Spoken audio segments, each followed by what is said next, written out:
We have been the show that has always had an eye on One Nation. We are the show that has called for a long time the surge in One Nation. And the polls are now showing that, believe it or not, One Nation is now twice as popular as the Greens. Can you believe this? Twice as popular as the Greens. According to the Redbridge poll, which now appears in the Australian Financial Review, and Redbridge pretty good, you know, news polls the gold standard, but a very close second is the work done by my mate Kos Samaras. 18% for One Nation, 9% for the Greens. This is huge. Now you know where it comes from, mostly from the Libs when it comes to One Nation, and Labor is actually a slight beneficiary of the Greens going backwards. But you think about all of what is heaped upon One Nation. What is often referred to as a fluke, it ain't a fluke. At 18% to 9%, this is really important. Now, let's have a look at this age by age, because this is the bit that I also really want to focus in on, about how relatively evenly spread support for One Nation is.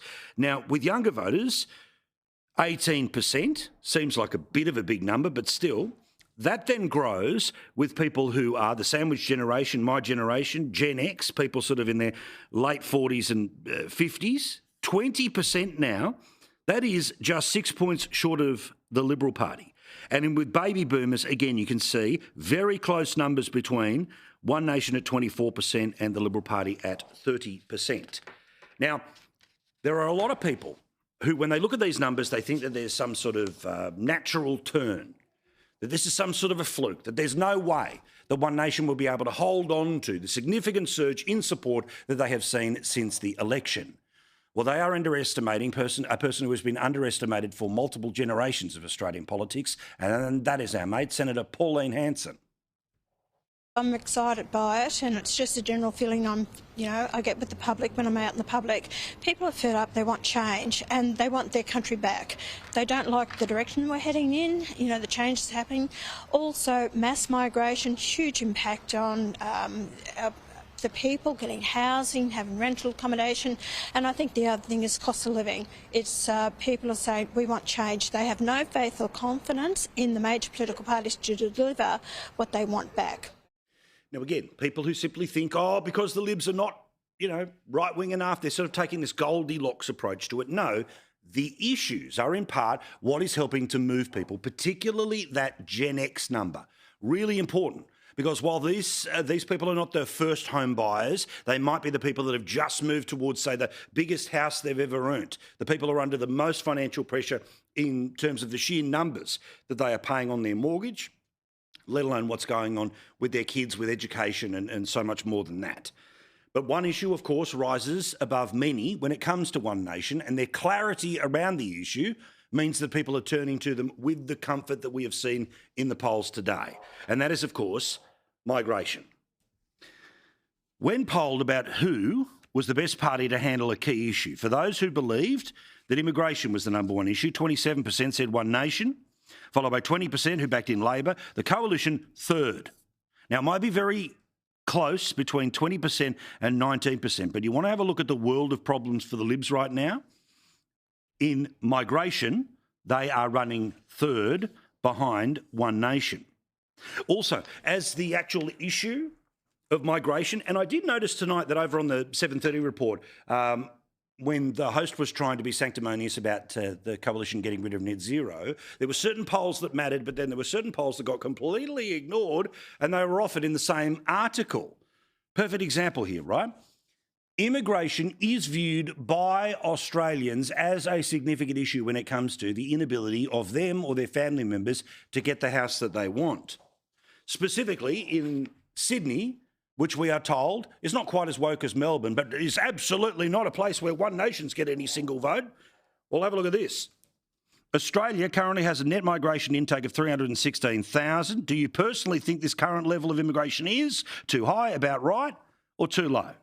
58% of people answering a poll connected to the Sydney Morning Herald said that immigration is too high.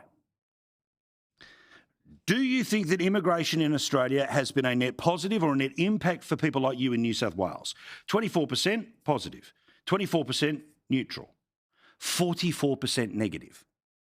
Now, automatically people will say, well, negative means, racial. I don't like who lives next door. Geez, that food's different than it used to be. No. It is about, among other things, everything from 3 million households who ran out of food, all the way through to your ability to find the place you want to live in or the rental place that somebody in your family wants to live in. And as I've told you, 30 years ago, 18 million people in the country. 30 years later, we're 28 million. 30 years from now, the expectations are that we're going to be off into the mid-40s. Now, all of that is great for the tax office. It's great for big business. It's great for government. But when it comes to everyone else who is in any sort of a queue, be it for an ambulance, access to a hospital or anything else, the prospect of millions more people coming to the country is not one that they are particularly excited about. But I think that the One Nation number is going to be a lot stickier and the support will stay higher than many people are going to think that it's going to be for some time. I don't think that we're going to see at this moment that 18% of people are going to turn up at an election, but there is a long way for it to fall to get back to, say, the 6% that was the actual vote earlier this year. Why? Because if you go to the One Nation website and actually have a look at their policies, it might start to dawn on a few people as to why, particularly I focus on that Gen X group, are particularly drawn to some of the things that Pauline Hanson and her party, One Nation, stand for, like changes to family tax. I'm reading from their website. The joint income tax filing allows a couple with at least one dependent child to add their income together and split the total between them.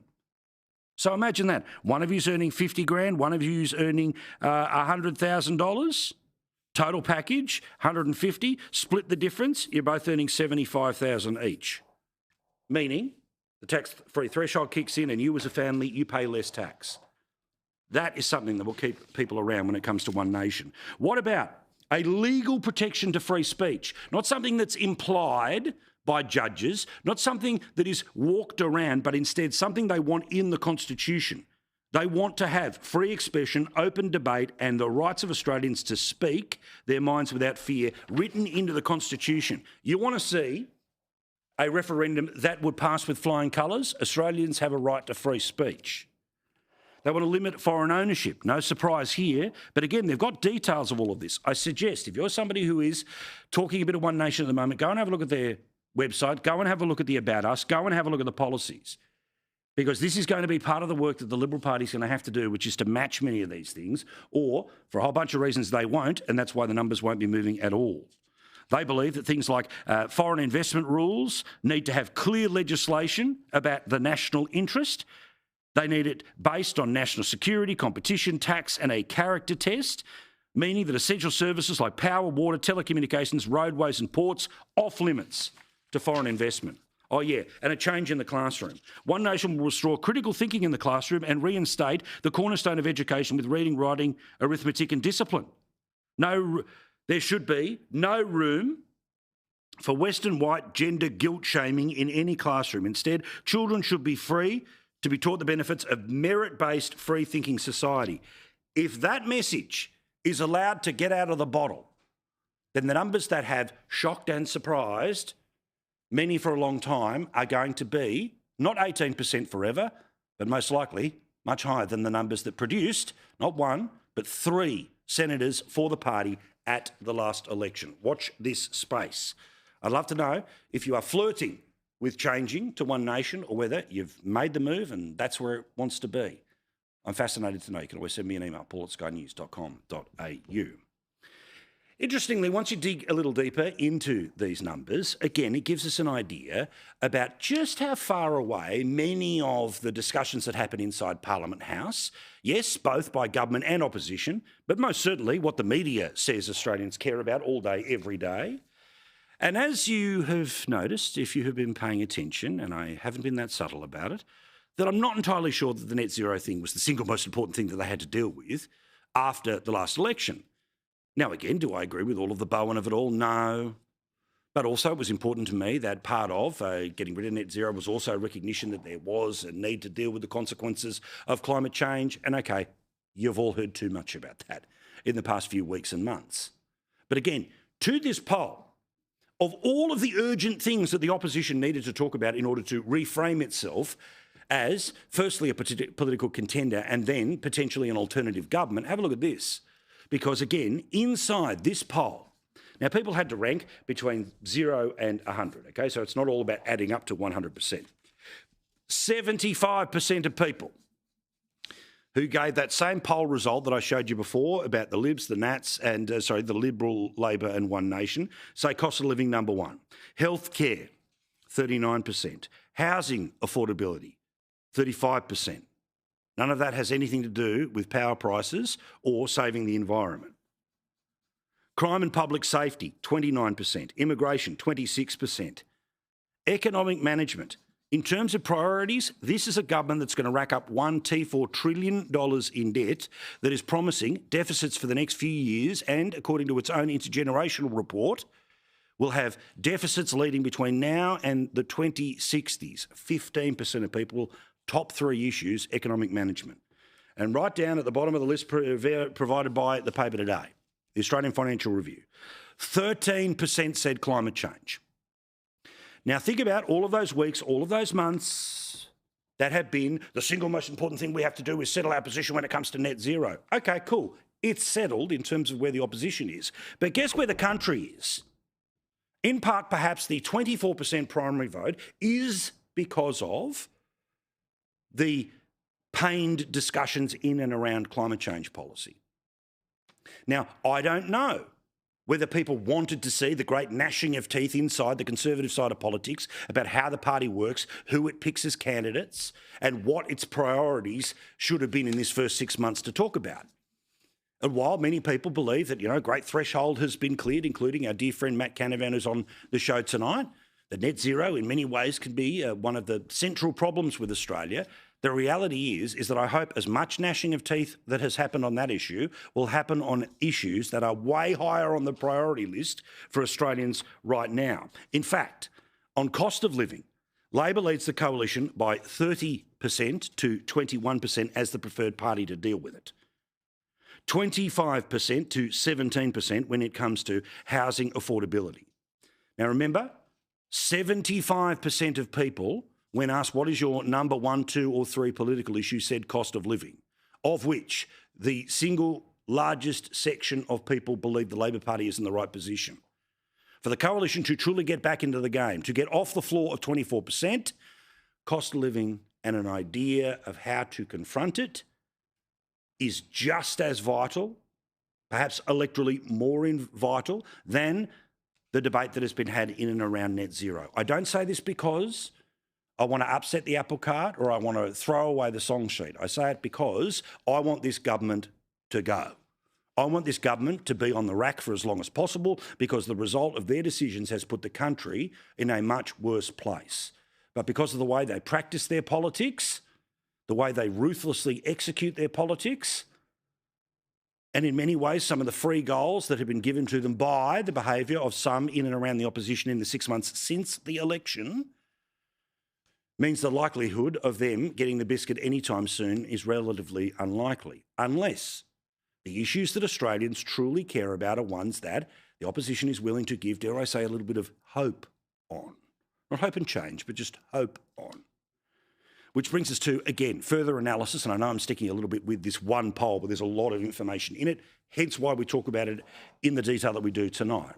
Is that the Liberal Party say that now that basically they've dealt with the net zero of things, it's time to turn their attention to kitchen table economics, code 4, cost of living. But can I give them just a few ideas off the top of my head? Now, I've not put a great think tank to this other than my brain and a few days off from work. But why not try to make an appeal to the people who are trying to buy a house or the family of those that are trying to buy the house to maybe have that conversation about limiting negative gearing, not for people on 1 or 2 properties, but maybe for 3, 4, 5, 6, 7 and beyond. And however many millions or billions, maybe we can turn that into better versions of first home buyer schemes. I don't know.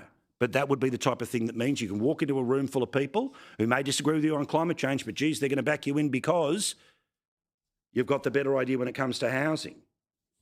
Health, number 2 issue people care about in the country, according to the very same poll that has One Nation sitting at 18%, the Liberals at 24%. Why not come up with more drugs to add to the pharmaceutical benefits scheme? Why not put pressure on insurance companies to cover more, make it harder for them to deny certain claims? Again, tough to do, but so is the national energy grid. Start to take on some areas there. And one idea that I have posited before, but I am going to keep saying until someone somewhere can prove why it's not going to be a great idea, but more importantly, somebody takes it on. You know how for small business there's the instant asset write-off, where let's say you have to buy a fridge for your business. You're able to take that off your tax. I say up to, let's say, $10,000 for people earning up to, say, $100,000, that they would be able to have a household asset write-off. So people who currently need to replace white goods in their house, replace bedding, furniture, buy something that is for your household. And I'm not talking about renovations, and I'm not talking about everyone. I'm not talking about the top end of town. I'm talking about the vast majority of people who cost of living is the number one issue. They'd be able to write it off against their tax. Tax that, of course, if you're of the One Nation of it all, you might be able to bring down because there's two of you in the household, you've got a kid as well, you'd be able to split the tax. See, there are ideas on the table that are not ones that perhaps are at top of mind for those that are at the front and centre of Australian politics, but ones that we have to move on from because it is where people's priorities are. I repeat, number one, cost of living. Number two, healthcare. Number three, housing affordability. Number four, crime and public safety. Number five, immigration. Number six, economic management. Number seven, climate change. How many weeks, how many months talking about an issue that runs seventh? Get onto the main game. Get into the fight. Speaking of, all matters to do with power bills. There was an interesting intervention today and it came from the major power companies in Australia. This is vital for everyone to hear because even if the coalition gets what they want, even if they won an election, even if they won a majority and they could change votes in the Senate, have a listen to this. Australia's energy chiefs have warned against the country turning away from its net zero ambitions, but cautioned that electricity prices are unlikely to fall for at least a decade. Now, I think that the politics of power prices is really interesting. I'll get to that in a second. One of the chief executives who runs one of the power companies in Australia said, I think it's the calm before the storm. The storm is coming around cost and competitiveness. Now, in part, this is why you've got the opposition de-shackling themselves from net zero and being able to maybe deal with this storm as the storm is coming, or at least to be able to point blame on the Labor Party once the storm hits. Another told surveyors that the cost for network poles and wires in particular was set to go up and go up by increasing levels. So power prices up for at least a decade, in part because of the infrastructure that you need to build, which is, of course, the cost of transition. Kind of what I've been saying for 15 years, right? But whatever. And the Australian consumer is not really wise to that yet because they haven't seen the worst of it. One last bit, sorry to read for a while here, but it matters. Part of the cost of power comes from generating it, and growing amounts of renewable energy have helped put downward pressure on wholesale prices at times, but the cost of delivering this electricity through maintaining and upgrading the electricity network has been increasing, i.e. the cost of rewiring the nation, i.e. the cost of what produces the energy that we then push down the two-way wire as opposed to the coal-fired power station and the one-way wire. I say the politics of power bills is interesting because while I would have thought that basic political science would suggest that when you promise something at an election and you don't deliver it for the entire term, in fact, the exact opposite happens, like him promising $275 off your power bills, yet your power bills went up over the 3 years that he was supposed to deliver the promise that somehow there would be an electoral kick in the backside. Instead, of course, he won. So are power prices really as politically powerful as the opposition would hope them to be? I would hope so, because this mob are as smug as they have ever been, because they think they can tell a lie and get away with it. You know, I like to tell you about how they spend other people's money, the other people being you and me, those of us that, of course, will work until about lunchtime on Wednesday before we're working for our families. Till then, we are working for the tax man who, of course, sends it on to government, and government piddles it up against the wall. May I introduce you to Justin Mohammed. He is the ambassador for First Nations people. This is not a comment on him personally at all.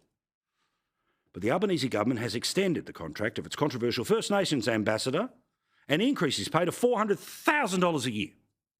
So the First Nations ambassador is paid more than a backbencher is in the Australian Parliament.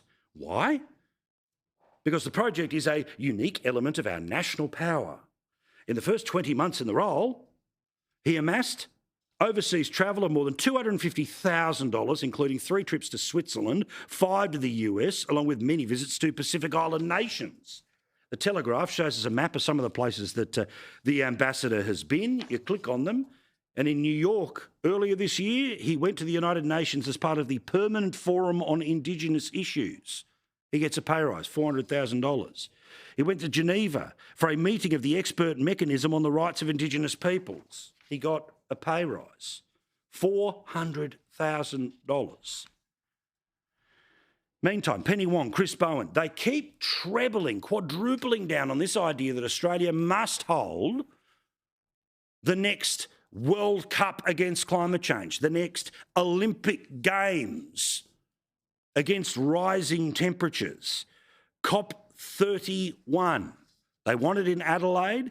We are told it's anywhere between $1 and $2 billion to host. Let's imagine it's even $750 million to host. This is a conference that's so important we must spend $1 billion hosting it, but the very same conference that is happening in Brazil this year, the Prime Minister is not attending. President of the United States is not attending. The one 12 months before that, the Prime Minister didn't attend. The one 12 months before that, the Prime Minister did not attend. An event so vital, we must spend $1 billion Australian taxpayer dollars on an event the Australian Prime Minister does not deem important enough to attend if it's in somebody else's country. Penny Wong, other people's money. How much is this going to cost, mate? Is it true the cost is more than $2 billion? I'm not going to comment on, the costs of a conference that we haven't won the bid for yet. You don't know the cost? I mean, we're bidding for it. I said we're not. I think it would also depend on the scope of it, so I'm not going to comment on that, David. And while you're at it, great one, could you please explain to us $1 billion on an event, if in Adelaide the PM will go to, if in Brazil can't be asked going to, why does Australia absolutely have to host this event when it's kind of Turkey's turn and clearly Turkey wants to host it? And again, if it would be in Turkey, our own Prime Minister wouldn't consider it serious enough to attend. Why do we have to do this again? Just to go back to why we made we put in this bid for COP, the primary reason we did was to bring the world's attention on what is happening for the Pacific on climate change, the lived reality, the effect on countries like Tuvalu, the effect on countries like Vanuatu. This is the primary reason why we sought the COP, to bring the world's attention to what is happening for our Pacific Island family. Obviously, what the Pacific want for the conference and what Turkey want are very different. So we're going to keep advocating for the Pacific COP. Hang on, how patronising is this? In order to bring the attention to what's happening in Tuvalu, we need everyone in the world to come to Adelaide. When, of course, the leaders of Tuvalu go to the COP each and every year to tell them up front what they believe to be the problems happening in their country. And if the idea is that we must host it somewhere in the Pacific, there's a few hotels in Vanuatu. You might be able to get people into a conference centre, or at least an outdoor conference centre in Fiji. It would be much more beneficial to the economies of those countries rather than the Australian taxpayer spending at least $1 billion on a repeat for the third time. An event so damn important that unless it's hosted in his own country, our Prime Minister can't be asked going to. Speaking of the greatest leader of all time, a little segment we like to do most nights, which is while you're working your backside off, they are making social media videos about themselves. Fancy graphic, I like it. Today, the Nova Breakfast Show in Melbourne had the Prime Minister as a guest. And for some reason, when any other politician does it, it's naff, but if this Prime Minister does it, it's awesome. Bring on the Tay-Tay.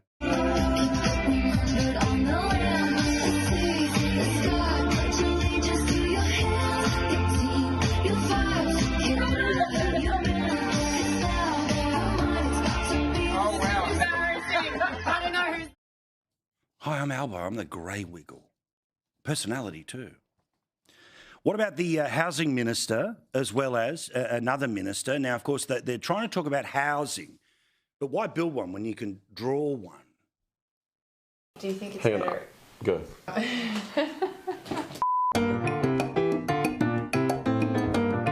Wait, now. Now? Hang on. Literally, you're obviously giving me a pen that doesn't have ink in it. Like, I'm not even joking. That pen. Oi, this is. My wall has collapsed because I don't have a pen. Okay, bang, bang, bang. Now this is a house. What about a couple of backbench MPs doing a bit of yoga on your dollar? Can we zoom in on this? Because this is the last time we're going to be seeing it in a while. Hey Dan, Hi. ready to do some crow pose? I'm trying to do a crow pose. It's bloody hard, Sally. All right, let's Look at you go. go. Good work, Sally. Good work. You notice they make all of this during the sitting week and then they roll it out once they get out of Canberra? This is what they do. They're not sitting around reading reports, having detailed conversations. They're going, let's do this, because apparently everyone is this interested in politics when it comes to detail. You thought it was dumb when the 6 p.m. news showed you like half a second of a politician. Well, the internet will give you hours and hours of crap like this. He always tell me he miss it. He wanna